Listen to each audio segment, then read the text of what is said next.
everybody? Welcome back to the Al Johnson Show. As my dog tries to be greedy and look for food. Welcome back to the Al Johnson Show. This is Al Johnson reporting for duty.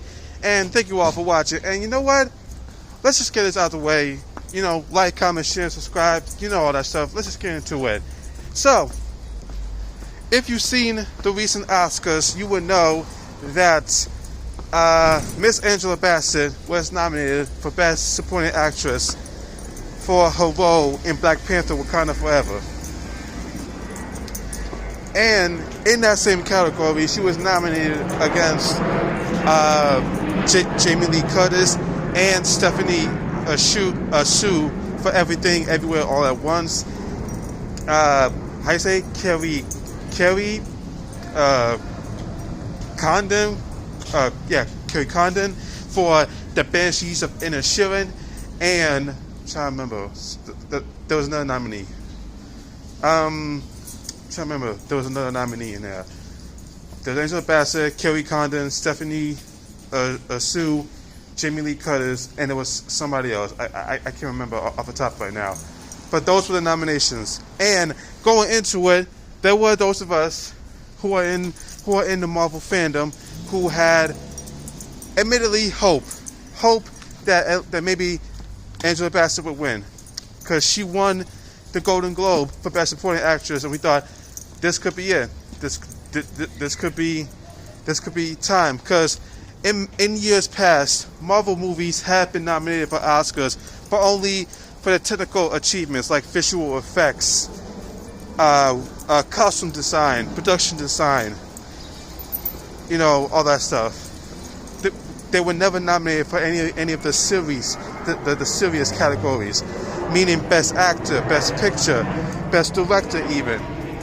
The only closest we've gotten to where they were getting serious nominations was when the first Black Panther was nominated for Best Picture, which in my opinion was the wrong choice. It should have been Logan, but that's neither here nor there. Logan, speaking of, was nominated for Best Adapted Screenplay, and as mentioned, Angela Bassett for Best Supporting Actress. And the winner of that award was Jamie Lee Curtis. And right when I read the results, I made sure to say, now of course, I'm a Marvel fan. Of course, I wanted her to win. Because to me, Angela Bassett's performance in Wakanda Forever was truly incredible.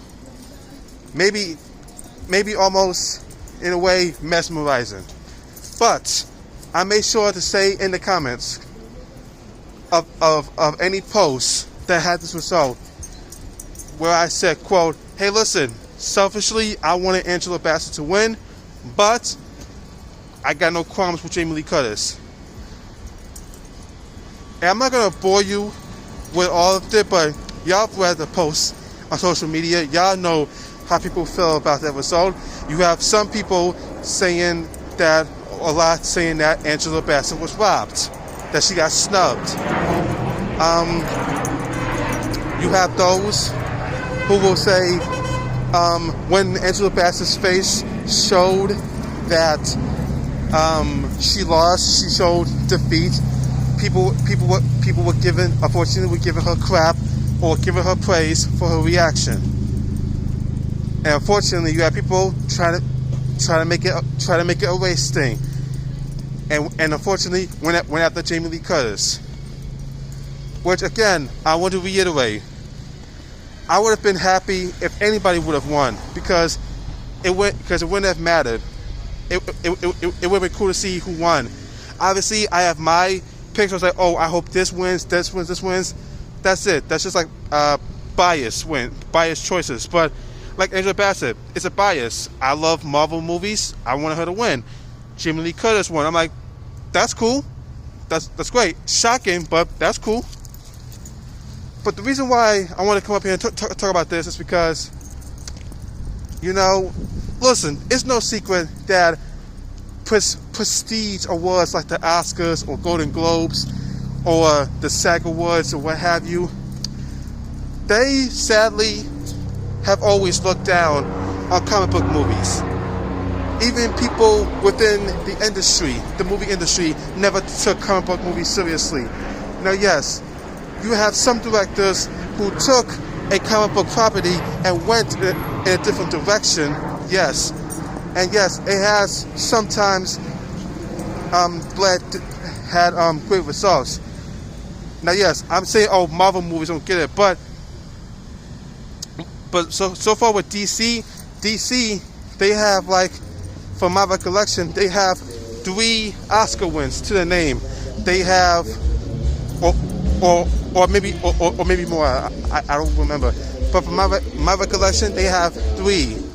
They have Best Hair and Makeup for the original Suicide Squad movie, which is still odd.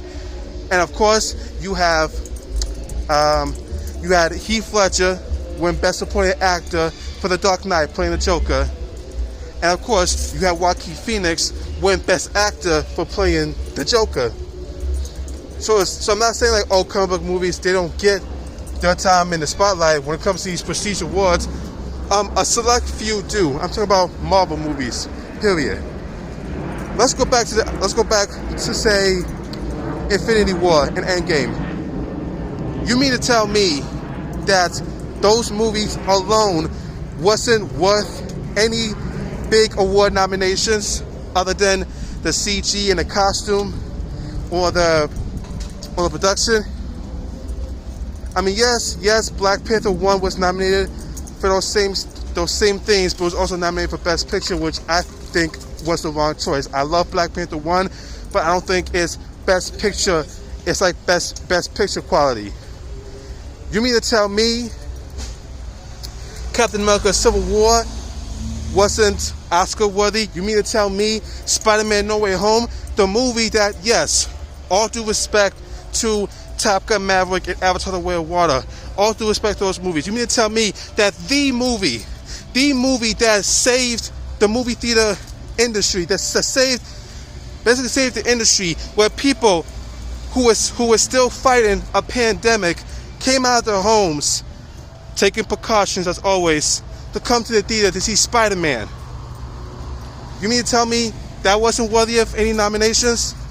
Shoot, the performance from Tom Holland alone should have warranted him a nomination. The Batman, I believe, I'm trying to remember, the Batman, they got like maybe 1 or 2 nominations this year.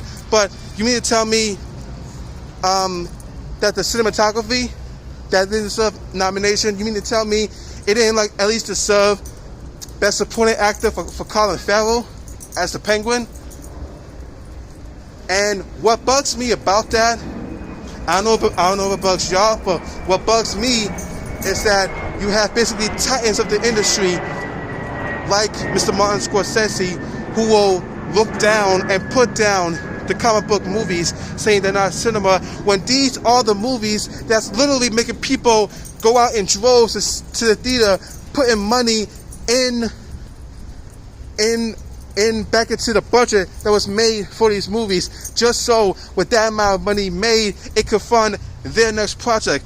You mean to tell me, Mr. Scorsese, if movies like Endgame or Infinity War wasn't made, you wouldn't have the budget to make your Irishman movie for Netflix? You mean to tell me without Shang-Chi's box office, or Thor: Love and Thunder's box office, or Doctor Strange's box office, you wouldn't make Killers of the Flower Moon?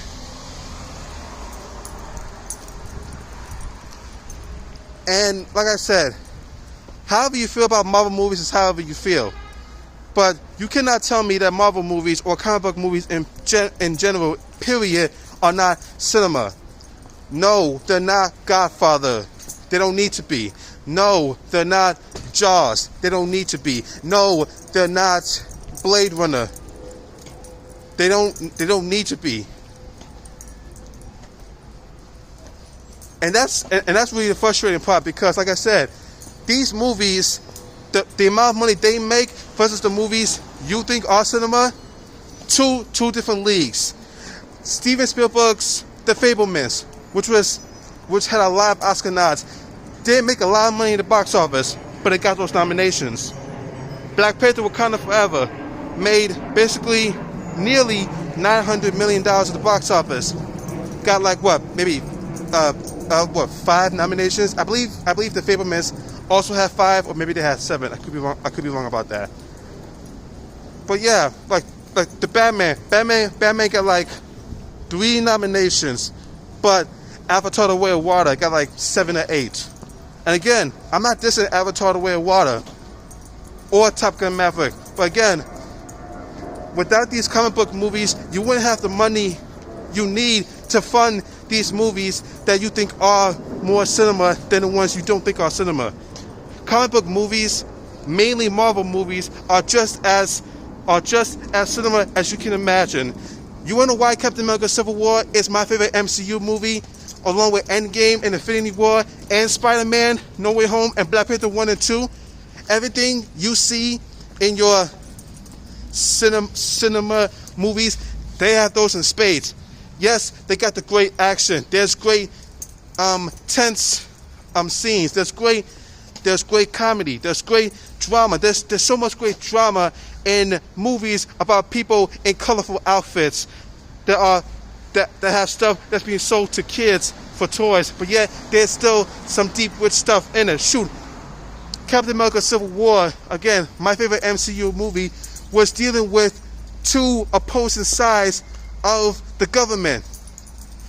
Steve Rogers was against having the government telling the Avengers what to do and where to go. Tony Stark, because of the things that were directly because of him, he was like, yeah, I'll sign my name on the Accords. With